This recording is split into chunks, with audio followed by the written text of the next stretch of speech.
No tienes que tener un inglés perfecto para poder viajar, trabajar en inglés o hacer nuevos amigos que hablen el idioma. Hoy quiero hacer este video porque pienso que pasé por lo mismo. Yo no tenía un inglés perfecto ni para afrontar entrevistas, ni para entender todo lo que me decían y aún así me atreví. Con un poco de nervios y después de repasar un poco el vocabulario en inglés y los tiempos verbales, pude tener mis primeras entrevistas en inglés. Y es cierto que con solo pequeñas frases me lograba desenvolver. Claro, si la entrevista era muy avanzada y te exigía un nivel de inglés muy alto, no quedaba seleccionada.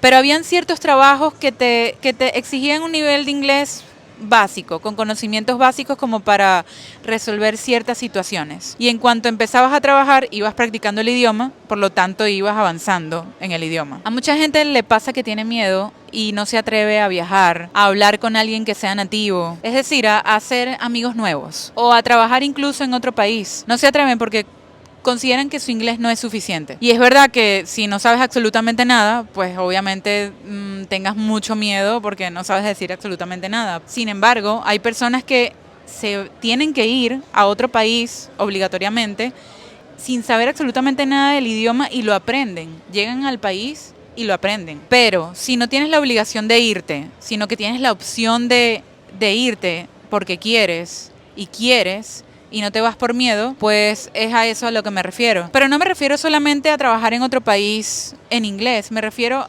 a hacer amigos en inglés, a viajar usando el inglés que tienes. Hay personas que tienen miedo de usar el poco inglés que tienen. Y el poco inglés que tienen es muy valioso porque lo importante es saber usar el vocabulario que ya conoces y hablarlo, empezar a comunicarte. Entonces, si tú eres capaz de tener una conversación básica, no profunda, básica, como por ejemplo pedir cosas, cómo preguntar dónde quedan las cosas, decir si estás de acuerdo o no con algo, pedir algo en un restaurante, no sé, contestar a preguntas simples. Por ejemplo, tú vas a hacer un pollo, ¿no? Y entonces en vez de decir voy a hervir el pollo, pues dices voy a cocinar el pollo en agua caliente y después investigas en inglés cómo se dice la palabra hervir. Pero mientras tanto, como no sabes cómo decirla, pues resuelves con el inglés que tienes. Mira, lo importante es resolver con el inglés que tengas, pero también puedes avanzar. Como por ejemplo, puedes ver videos en inglés en YouTube. Hay demasiados profesores en YouTube que te pueden enseñar de todo, desde la gramática hasta el listening, cómo empezar a captar poco a poco más vocabulario, puedes aprender vocabulario por ti misma, hacer flashcards. Yo hice flashcards, que son como unas tarjetas donde empezaba a escribir cada palabra y su significado y cómo se pronuncia. Eso es súper importante. Puedes empezar también a leer libros en inglés, puedes conectar con personas en inglés. Si estás en un país que no tiene mucho turismo y que no te encuentras a personas en inglés, a nativos muy fácilmente, pues hay aplicaciones que si tú te las bajas, puedes conseguir hablar con personas de otros países. Entonces, esa parte es como muy útil, no hay excusa para si necesitas hablar con alguien y practicar el idioma para saber si te están entendiendo o no. Hay muchas maneras de hacerlo. También hay aplicaciones para poder practicar tu nivel de inglés cada día, desde tu nivel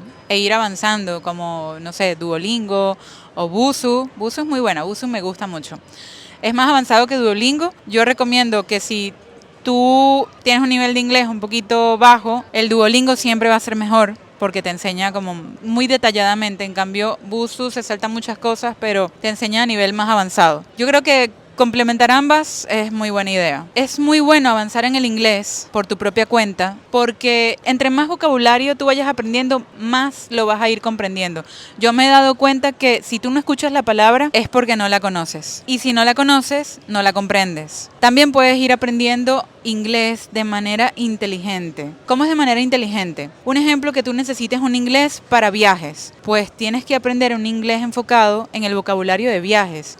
Si tú, por ejemplo, necesitas trabajar en una tienda, tienes que aprender primero el vocabulario que vas a necesitar para trabajar en esa tienda. A eso me refiero con estudiar el inglés de manera inteligente. Si yo, por ejemplo, necesito el inglés para ir a trabajar en un restaurante, pues me voy a enfocar primero en eso que me sirve para el trabajo. Vocabulario de alimentos, de comida, de cómo me piden cosas o cómo ordenar en un restaurante, ese tipo de cosas. Y esa es una manera inteligente de enfocarte primero en el inglés, en el vocabulario que tú necesitas y luego ir ampliándolo. Por cierto, si hablamos de cursos de inglés, un curso de inglés por supuesto te puede ayudar mucho, porque ellos tienen como metodologías para la enseñanza del idioma. Pero si tú no tienes la posibilidad de tomar un curso en inglés, puedes aprenderlo por tu propia cuenta, porque en mi caso yo lo comprobé. Yo pienso que avancé en mi nivel de inglés por mi propia cuenta, viendo videos de YouTube, empezando a escuchar el inglés cada día, hablando en mi casa cada día en inglés, hasta conmigo misma. Entonces, pienso que si no tienes la posibilidad de hacer algún curso, eso no es impedimento para poder avanzar en el idioma. Yo creo que tiene mucho, mucho que ver cuando quieres lograr un nivel más de cualquier cosa, es cuestión de constancia y disciplina. Constancia y disciplina. Cuando, por ejemplo, te pongas una película en Netflix, que quieras ver una película, no te la pongas en español, póntela en inglés, con subtítulos en inglés, así sea fastidioso, porque yo sé que es fastidioso. O sea, obviamente va a ser mucho más fácil ponerse una película en español, que no tengas que estar como traduciendo qué estén diciendo, sino que disfrutar la película, disfrutar de la historia ya, y claro, por supuesto que lo puedes hacer, pero si estás enfocado en un objetivo, tienes que incomodarte porque de eso se trata. Al principio va a ser incómodo, pero luego cuando ya vayas conociendo más palabras con el tiempo, porque esto lleva tiempo aprender un idioma y las cosas que valen mucho la pena llevan tiempo y dedicación. Entonces es cuestión de tener disciplina, y aunque te parezca fastidioso ver una película en inglés solamente con subtítulos en inglés, si tú lo haces muy seguido es que va a ser una ventaja para ti. Y otra cosa, no necesitas ni siquiera estar en un país donde el idioma oficial sea el inglés para poder aprenderlo. Eso es una completa excusa, porque, por ejemplo, hay muchas personas que están en otro país donde el idioma oficial es el inglés y no aprenden el idioma. O sea, tienen años en ese país sin aprender el idioma. Y hay personas que están en un país donde se habla el español, por ejemplo, y saben hablar inglés. Entonces, yo creo que es cuestión de uno mismo.